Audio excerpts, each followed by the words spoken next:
शुमाली और जनूबी कोरिया फिर आमने सामने। अमरीकी बहरी बेड़ा भी जनूबी कोरिया पहुंच गया। क्या एक और जंग होने वाली है? आमिर रज़ा मेरे साथ मौजूद है, उनसे बात करते हैं। आमिर भाई, एक बड़ी डेवलपमेंट हुई है, ये डेवलपमेंट इसके बारे में हमारे नाज़रीन को बताइएगा। देखिए, पहली बात तो यह है कि आपने लफ्ज़ सही इस्तेमाल किया कि एक नई जंग होने वाली है, लेकिन मैं इसके लिए ये कहता हूँ कि जंग शुरू है। जंग इसलिए शुरू है कि अमरीकी सदर के आने पर अगर क्रूज़ मिज़ाइल फायर किया जाता है और क्रूज़ मिज़ाइल टेस्ट किया जाता है शुमाली कोरिया की जानिब से, तो ये जंग का आगाज़ या जंग का नकारा ही था। जिसके बाद से वहीं पर जनूबी कोरिया को यह कह दिया गया कि आपको इजाज़त दी जाती है कि आप एटमी आबदोज़ बना लें। अब जब एटमी आबदोज़ बनाने की बात की तो जो शुमाली कोरिया है उसके वज़ीर दफ़ा चोल हैं, इन्होंने इस पर इंतबाह जारी किया था कि अगर इस तरह की कोई डेवलपमेंट हुई तो फिर हमें कोई रोक नहीं पाएगा। और उन्होंने किया क्या कि चंद दिन के बाद ही एक नया मिसाइल फायर कर दिया जिसकी 700 किलोमीटर रेंज है और ये जापान के करीब आकर गिरा, जिस पर जापान ने चीन को इन्वॉल्व किया है। अब ये जंग की सूरत हाल देखिए कैसे बनती है। दूसरी जंग अजीम सिर्फ पोलैंड का एक शहजादा गवाह हुआ था, शायद उस पर वो जंग शुरू हुई थी। और ये इस मिसाइल टेस्ट के बाद अमेरिका ने अपना वो बहरी बेड़ा जो कि एटमी ईंधन से चलता है उसको जनूबी कोरिया की तरफ रवाना कर दिया। ये जापान में खड़ा था, योकोसोदा उसकी बंदरगाह है जहाँ पर यह बहरी बेड़ा मौजूद था। इसको फौरी तौर पर हरकत पजीर किया गया क्योंकि एक तरफ से चीन इन्वॉल्व हो रहा था, शुमाली कोरिया की जानिब से रशिया का बैकअप है, व्लादिमीर पुतिन जो है वो उसको बैकअप करते हैं, और दूसरी तरफ जापान और कोरिया, जनूबी कोरिया जो है ये अमेरिका की तरफ देखते हैं। तो अमेरिका ने अपना बहरी बेड़ा जिसको वो यूएसएस रोनाल्ड रेगन कहते हैं, रोनाल्ड रेगन के सदर रहे हैं, उन्हीं के नाम पर, ये उन्हीं के दौर में असल में इसके काम का आगाज़ हुआ था और इसका नाम भी उन्हीं के नाम पर है। और रेगन इंतज़ामिया आपको पता है कौन थी? रेगन इंतज़ामिया ही थी जी जब अफ़गानिस्तान में ये सब कुछ हुआ। तो ये रोनाल्ड रेगन जो है इसने हरकत पजीर हुआ और अब ये जनूबी कोरिया की तरफ गामजन है। दूसरी तरफ शुमाली कोरिया जो है उसने एक बार फिर एक इंतबाह जारी कर दिया है। उसने कहा कि वो मज़ीद मिसाइल जो हैं वो टेस्ट करेगा।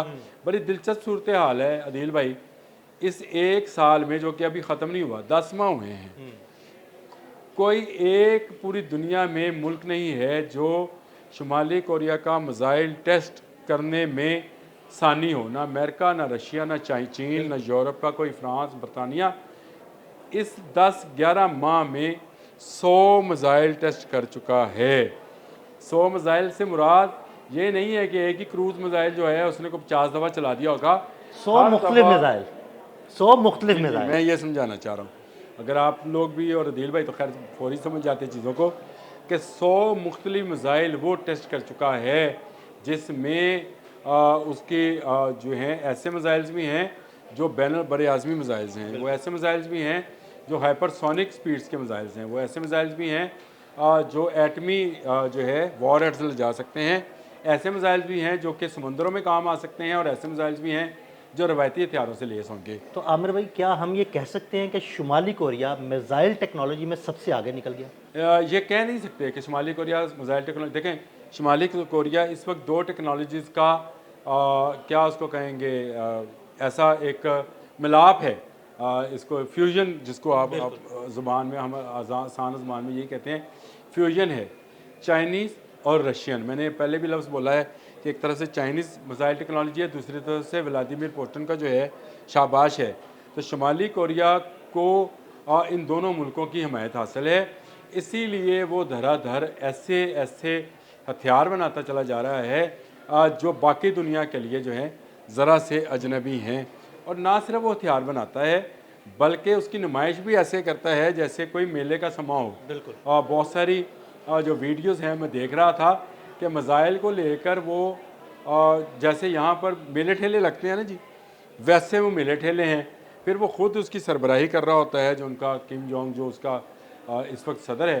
तो शुमाली कोरिया मुकम्मल तौर पर एक फ़ौजी छौनी में तब्दील हो चुका है, जहाँ से आपको हर वक्त जो है, अगर आप फ़ौजी छौनी में आप में से किसी का जाने का इत्तेफाक हो तो फायरिंग रेंज में से हर वक्त आपको फायरिंग की आवाज़ आ रही होती है। कहीं घुड़सवार जो हैं वो अपनी ट्रेनिंग कर रहे होंगे, कहीं टैंक को साफ चमकाया जा रहा होगा। तो शुमाली कोरिया इस वक्त बिल्कुल एक जंगी माहौल में मौजूद है। जनूबी कोरिया खौफ का शिकार है। जापान को उसने खौफजदा कर दिया, जापान के करीब समंदर में ये मिज़ाइल गिराकर, और ये मिज़ाइल गिराकर उसने ये भी कह दिया कि अगर अमेरिकी बहरी बेड़ा अपनी हद से तजावज़ करेगा तो यही उसके ऊपर भी गिरेगा। ये अमेरिकी बहरी बेड़ा जो रोनाल्ड रेगन है, इस पर अगर आप चाहें तो एक अलग से वीलॉग कर सकते हैं। ये एटमी ईंधन से चलने वाला बहरी बेड़ा है और इस पर कौन कौन से जहाज़ हैं। बहुत सारे मुख्तलिफ़ किस्म के जहाज़, हेलीकॉप्टर इसमें मौजूद हैं। और मज़े की बात है, इसमें अभी आज के दिन अगर 2025 है तो 2025 से 2050 तक किसी ईंधन भरने की ज़रूरत नहीं है।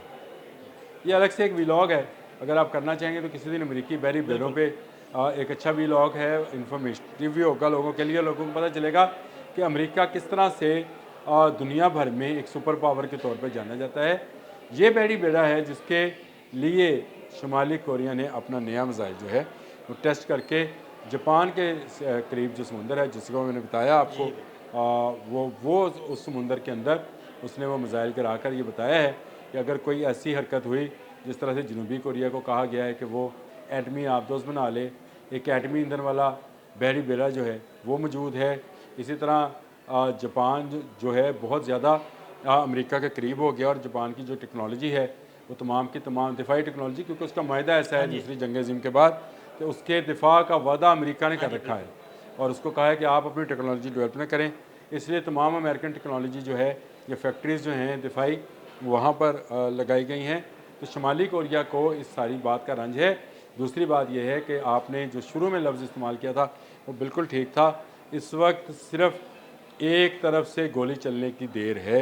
तो ये खत्ता जो है एक ऐसी जंग में ऐसी जंग की लपेट में आ सकता है जो कि एटमी जंग होगी। बिल्कुल एटमी ईंधन वाले अगर आप बहरी जहाज़ जो हैं वहाँ पर लेके जा रहे हैं, बहरी बेड़े लेके जा रहे हैं और एटमी हथियारों से लेस मिसाइल जो हैं उनको अगर टेस्ट किया जा रहा है, तो इसका मतलब तो ये है कि अगर अब जंग हुई तो मैदान शायद वो कोरिया का होगा, समंदर वो कोरिया का होगा, लेकिन अमेरिका, चाइना और रशिया जो हैं वो एक दूसरे के मद्देमुकाबल होंगे। बहुत शुक्रिया आमिर भाई जी। बिल्कुल आमिर रज़ा ने बड़ी तफसील के साथ आपको इस मामले के बारे में बताया। अदील अहमद और आमिर रज़ा को इजाज़त दीजिएगा। अल्लाह हाफ़िज़। तो अमेरिका ने अपना बहरी बेड़ा, जिसको वो यूएसएस रोनाल्ड रेगन कहते हैं, रोनाल्ड रेगन के सदर रहे हैं, उन्हीं के नाम पर, ये उन्हीं के दौर में असल में इसके काम का आगाज़ हुआ था और इसका नाम भी उन्हीं के नाम पर है। और रेगन इंतज़ामिया आपको पता है कौन थी? रेगन इंतज़ामिया ही थी जी, जब अफ़गानिस्तान में ये सब कुछ हुआ। तो ये रोनाल्ड रेगन जो है